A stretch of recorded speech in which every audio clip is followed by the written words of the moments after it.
Hello guys, welcome to this YouTube channel again. In this tutorial we are going to be fixing a laptop charger that overheats. And if you can see here, you see that I've set my multimeter to measure in degrees Celsius or Fahrenheit or whatever it's going to be.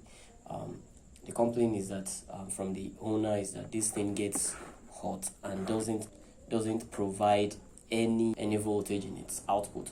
So here I'll just be powering it on, and as you can see, you can observe the rapid increase in its temperature. Alright, so I'll be connecting my probes back to the multimeter and while removing these probes for the temperature stuff. Then we're also going to be conducting a bridge test to check what could be. I would actually predict that it is a short circuit on the output of the charger, because it gets hot along the output section. So I'll switch it straight to just right here to diode test. That's continuity. Then I test in the forward bias. You see it's buzzing, meaning there is a continuity hit there. Then I would reverse it to also be sure. And yeah, there we go. That means there is a short along the line. So to know what to do with this, first I would have to open this up, and after opening this up, then we are going to do further continuations in our tests. All right, now to crack open the case, as we always do, you get this is petrol in this container, and you just pour it along the edges of this charger so that it will liquidate or dissolve the gum that was used to do the encasing. And while you do that, you would you get any sharp tool and use it to pry it open.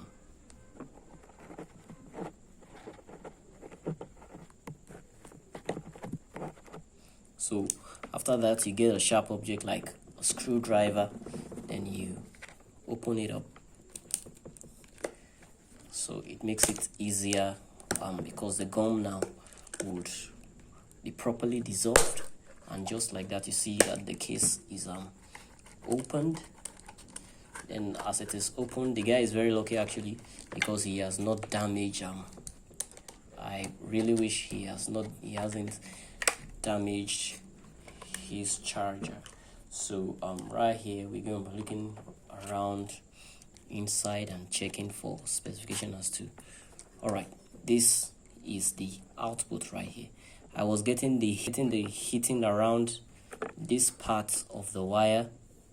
So what I will do now is to, and if you can even look very well, I can feel that there is something happening just in here. So I will just try as much as possible to drag this wire along this section so that perhaps the thing will be able to drag along. And if not possible, since I'm already dragging it now and the thing can't go, I will just have to cut it and reconnect. So I'll cut it here. Let's do the diode bridge test again, right? So we have these are the two outputs, and you can see, yeah, the bridge continues. So right now what I'm going to do is that I'll cut the wire here. We are just supposed to change this, but I don't think I have any of those kind of wires around now. So now I'll cut just right around here. Yeah, then I'll strip this off so you can see, and just like that, if you can see very clearly, you see that we have a bridge here, and as you can see, just right here we have this being where the bridge is coming from. So now what I'm going to do just right away is to remove this, to desolder this, and resolder this disconnected part exactly the way I'm seeing it here. So without having any confusions, you'll see that the black wire, that's the wire that is encased in the black casing, is the black wire is stripped. I'll strip it off.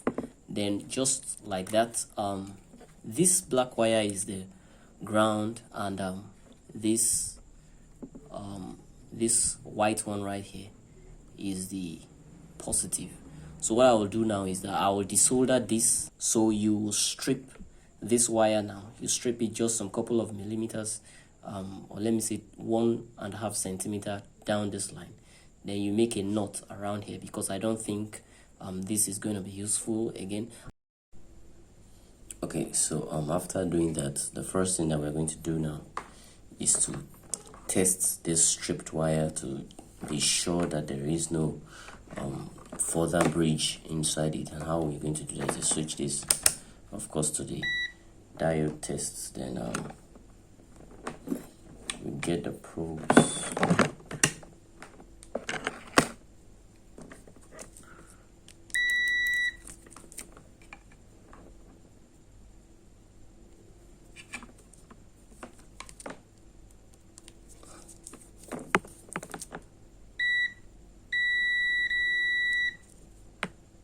See, there is no bridge right now. So you test the external one, which is this ground here, to this ground, and since it is working, that means it's good. Then the next thing now is to get a filing tool, and as you can see, this stuff here, you slice it open in the middle, just like this, and open it up to fix this.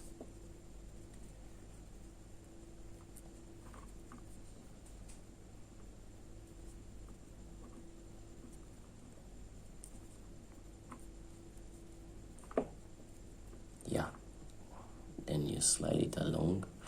Then we'll strip this one now to solde it just right here.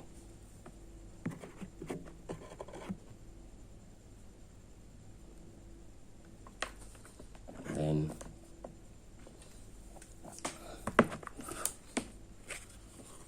I would disconnect this.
there we go. You wait for it to dry, then you remove the frost in between to be sure that there is no bridge just right in there. And as we can see,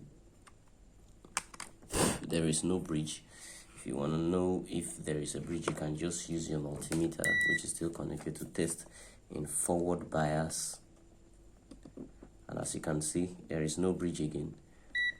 But in the reverse bias, it beeped a little because it would have to charge up the capacitor in the output. And as you can see, it's already fixed. So what we're going to do now is to go ahead and couple it, then test.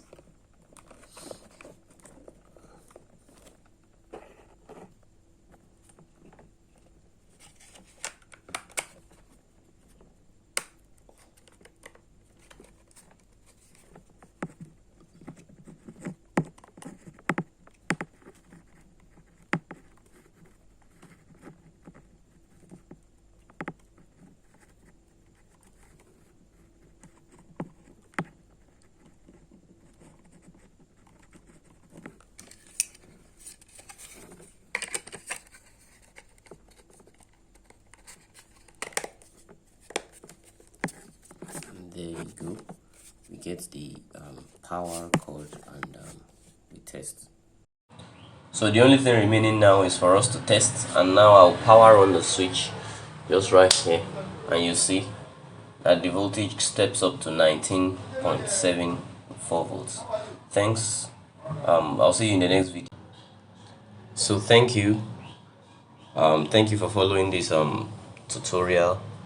I would see you in my next video. Have a lovely time.